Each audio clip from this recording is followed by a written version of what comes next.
Hi friends, అప్కమింగ్లో ఏం జరుగుతుందో video ద్వారా తెలుసుకుందాం. జగదాత్రి, కేదార్, శ్రీవల్లి, సుధాకర్ ముగ్గురు కలిసి చెస్ ఆడుతూ ఉంటారు. ఈలోపు ఇక నిషున్ను వైజయంతి బయట నుంచి లోపలికి వస్తూ వాళ్ళని చూసి ఈర్ష్యపడుతూ ఉంటుంది. వైజయంతి అబ్బా కూతుర్లందరూ కలిసి ఏకమయ్యారు. ఇలా చూస్తూ ఉంటే అందరూ ఒకటై ఏదో ఒకటి చేస్తారేమో అని భయంగా ఉందమ్మి అని విధంగా అనేసరికి వెంటనే పాపారాయుడు బాబాయ్కి ఫోన్ చేస్తే సరిపోతుంది కదా. ఈ శ్రీవల్లి నిజాన్ని బయటపడ ముందుకే వెంటనే ఇక బాబాయ్కి ఫోన్ చేసి మాట్లాడద్దయ్యా, శ్రీవల్లిని ఎంత త్వరగా ఇంట్లో నుంచి పంపిస్తే అంత ప్రాబ్లంకి సొల్యూషన్ దొరుకుతుంది. లేకపోతే ఈ జగదాత్రికి తెలిసిందనుకో ఆవలిస్తే ఇది పేగు లెక్క పెడుతుంది. నువ్వు ఏం చేస్తావో నాకు తెలియదు, కానీ ఈరోజు మాత్రం ఈ శ్రీవల్లి ఇంట్లో ఉండనివ్వకుండా ఏదో ఒకటి చేయాలి అనే విధంగా పైకి వెళ్ళిపోతారు. ఈలోపు యువరాజ్ ఇక తన రూమ్లో కూర్చొని ఫోన్ మాట్లాడుకుంటూ ఉంటాడు.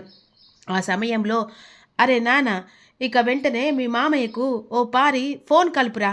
ఎందుకమ్మా, మామయ్యతో మళ్ళేంటి, మళ్ళీ లేనిపోని గొడవలు కాదురా, ఆ శ్రీవల్లిని ఇంట్లో నుంచి పంపించేది ఎప్పుడు తోరకపోతాడో ఏందో. రోజు రోజుకి వాళ్ళందరిని చూస్తుంటే భయం తన్నుకొస్తుందిరా. వెంటనే ఓ పారు మీ మామయ్యకి ఫోన్ కలుపురా అనేసరికి వెంటనే పాపారాయుడికి ఫోన్ కలిపేస్తాడు. స్పీకర్ పెట్టిన తర్వాత ఏందన్నా మర్చిపోయావా ఏంది, నేను ఏం చెప్పినాను, ఆ శ్రీవల్లిని ఎంత తొందరగా అయితే అంత తొందరగా తీసుకెళ్ళు, ఇంట్లో వాళ్లకు అనుమానం రాకముందుకి అని చెప్పాను కదా, నువ్వేసేస్తూ ఉండవు. ఇక నేను తీసుకెళ్ళాలంటే ఇంట్లో వాళ్ళు నాకు అడ్డుపడకుండా ఉంటే ఖచ్చితంగా తీసుకెళ్తాను సెల్లి అని పాపారాయుడు అంటాడు. సరే అన్న, ఎట్టయితేంది, ఈరోజు ఆ శ్రీవల్లి పీడ ఎట్టయినా వదిలిపోవాలి. సరే సెల్లి, నువ్వు ఏం చేస్తావో నాకు తెలీదు, శ్రీవల్లిని పట్టుకుపోయే టైం వరకు ఇంట్లో ఎవ్వరు లేకుండా కావాలి. ఇక జన్మలో శ్రీవల్లి నీ ఇంట్లో అడుగు పెట్టకుండా చేసే పూచి నాది అనే విధంగా పాపారాయుడు వైజయంతికి మాట ఇస్తాడు. ఈలోపు ఫోన్ కట్ చేసిన తర్వాత ఎలా అత్తయ్య, ఏం చేస్తాం, ఇంట్లో వాళ్ళను ఎలా బయటికి పంపించాలి అనే విధంగా ఆలోచిస్తుండగా ఆదిలక్ష్మి పిన్నిని ఎలాగైనా దెబ్బ కొట్టాలనుకున్నాం కదా, ఈరోజు ఆ ఛాన్స్ దొరికింది. ఏముంది, తన కళ్ళు కనిపించవు, ఆ ప్రకారంగా ఏ గోడ గుద్దుకుందని చెప్పేసి వెనక నుంచి తోసేస్తే నా పగ తీరుతుంది, తనకి దెబ్బ తగులుతుంది. ఈలోపు వెంటనే ఇక జగదాత్రి కేదార్లు హాస్పిటల్ తీసుకెళ్తారు. ఒక్క దెబ్బకు 2 పిట్టలు ఎలా ఉంటుంది. కానీ కౌశిక్ ఉంది కదమ్మీ, వదినుంటేంది, డోర్ లాక్ చేస్తే సరిపోతుంది కదా. అమ్మో, కౌశిక్ ఇది ఉగ్ర రూపం తట్టుకోవడం తక్కువ కాదమ్మీ, ఎట్టా, సరే ఓ పారైతే చూద్దాం పదా అని చెప్పేసి హాల్లోకి వచ్చేసరికి ఈలోపు కౌశిక్కి ఆఫీస్ నుంచి ఫోన్ వస్తుంది మీటింగ్ అని.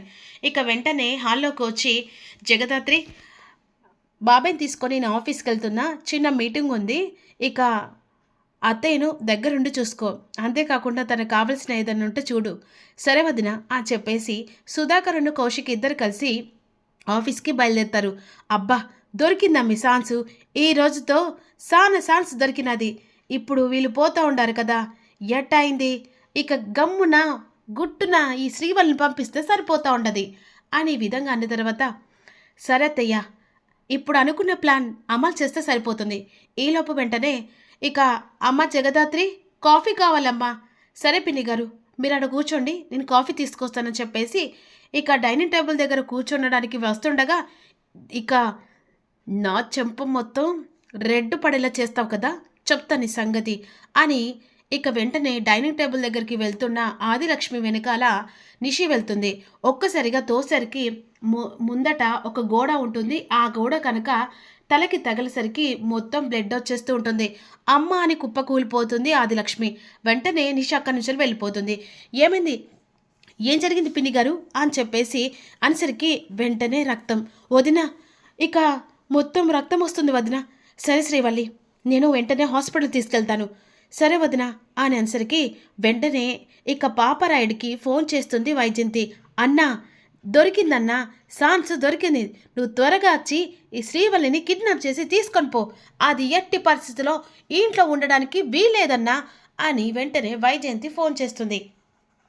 సరే అమ్మి, ఇక నేను 10 నిమిషాల్లో నీ ఇంటి ముంగట ఉంటాను అని చెప్పేసి ఈ విధంగా కాల్కి వచ్చేస్తాడు. ఈలోపు జగదాత్రి వెంటనే ఆదిలక్ష్మిని హాస్పిటల్ తీసుకెళ్తూ ఉంటుంది. అమ్మో నాయన, అసలు నేను బ్రతకలేనురా, అసలు ఎలా జరిగింది పిన్ని? మీరు ఆ గోడకి ఎందుకు వెళ్ళి గుద్దుకున్నారు? నాకు అర్థం కాలేదమ్మా. వెనుక నుంచిలొచ్చి ఎవరో తోసేసినట్టుగా అనిపించింది.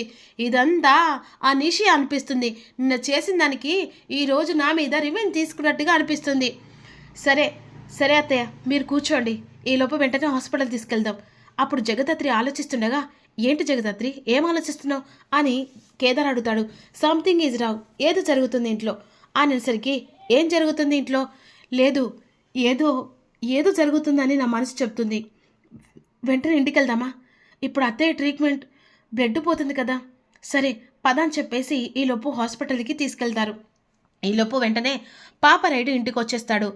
రా అన్నా, రా, ఎన్నాళ్ళకి వచ్చావు అని అంటుండగా, ఆమె శ్రీవల్లి, మా అన్న వచ్చారు, ఓ పారు కిచెన్లోకి వెళ్ళి కాఫీ పట్టుకొని రా అమ్మి అనేసరికి ఎదురుగా శ్రీవల్లి ఒక్కసారిగా చూసేసరికి భయపడుతూ ఉంటుంది. ఇదేంటి, వదిన లేదు కదా, ఇప్పుడు ఈయనెందుకు వచ్చాడు? ఒకవేళ నన్ను తీసుకెళ్తాడా అని లోపల భయం పుచ్చుకుంటుంది. వెంటనే శ్రీవల్లి కిచెన్లోకి వెళ్ళి కాఫీ తీసుకొని వస్తుంది. అమ్మి, ఇక నేను బయలుదేరతా, అమ్మి నదమ్మి అని చెప్పేసి శ్రీవల్లిని అంటాడు పాపరాయుడు. నేనెందుకు మావయ్య, నేను రాను.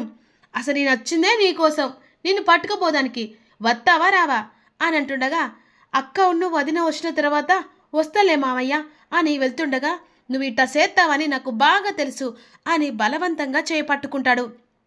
ఇక తన నోరు మూసి అక్కడి నుంచి తీసుకెళ్తారు. అమ్మయ్య, ఇక ఓ పీడ వదిలిందమ్మి అని అంటుండగా, అవునత్తయ్య, కానీ ఇప్పుడు జగదాత్రి ఒకవేళ కేదార్ వస్తే మార్కెట్కో ఎక్కడికో పోయిందని చెప్తే ఆ తర్వాత శ్రీవల్లి కనిపించట్లేదంటే సరిపోతుంది కదా. ఈలోపు అన్నయ్య ఆ శ్రీవల్లిని చంపేస్తా అన్నాడు. చంపేస్తే ఇక దరిద్రం పోతుంది, ఈ ఇంటికి పట్టింది అని వైజయంతి అనుకుంటుంది. ఇక ఈలోపు తలకి కట్టు కడతారు. హాస్పిటల్ నుంచి ఇంటికి వస్తుండగా, ఏంటి దాత్రి, ఎందుకు ఇలా అప్సెట్గా ఉన్నావు? ఇంట్లో ఏదో జరుగుతుంది అని ఇంటికి వచ్చేసరికి ఇక ఇంట్లో హాల్లో అందరూ కూర్చుంటారు. ఆ సమయంలో ఇక నిషికను కోపంగా చూస్తూ ఉంటుంది ఆదిలక్ష్మి. పిన్ని గారు, రెస్ట్ తీసుకుంటూ పదండి అని చెప్పేసి లోపలికి వెళ్ళి పడుకోబెడుతుంది. శ్రీవల్లి అని చెప్పేసి పిలుస్తుండగా, శ్రీవల్లి లేదమ్మా, కూరగాయలకని మార్కెట్కు పోయిండది అని వైజయంతి అంటుంది. అదేంటి, నేను పొద్దున్నే మార్కెట్ నుంచి కూరగాయలు తెప్పించాను కదా. ఫోన్ చేస్తూ ఉంటుంది, కానీ ఫోన్ కలవదు, నాట్ రీచబుల్ అని చెప్పేసి వస్తూ ఉంటుంది. అదేంటి, శ్రీవల్లి ఫోన్ కలవట్లేదని చెప్పేసి జగదాత్రికి ఎదురు కంగారు పడుతూ ఉంటారు. అయినా చిన్నపిల్లనానే, వెళ్ళింది మార్కెట్కే కదా, ఎవరో కిడ్నాప్ చేసి తీసుకొని వెళ్ళినట్టుగా అంతలా హడావిడి పడుతుంటావు అని చెప్పేసి నిషి అంటుంది. ఇక వెంటనే శ్రీవల్లికి ఫోన్ చేస్తుండగా ఫోన్ నాట్ రీచబుల్ అని వస్తూ ఉంటుంది. ఇదేంటి, ఫోన్ కలవట్లేదు అని చెప్పేసి దాత్రి ఆలోచిస్తూ ఉంటుంది. అదే సమయానికి అక్కడ ఒక లాకెట్ పడిపోతుంది. ఆ లాకెట్ జగదాత్రి చేతిలో పట్టుకుంటుంది. ఇది ఎవరిదని చెప్పేసి ఆలోచిస్తూ ఉంటుంది. అది పాపారాయుడు అని తెలుసుకుంటుందా అనేది అప్కమింగ్లో తెలుసుకుందాం. మిస్ కాకుండా చూడండి.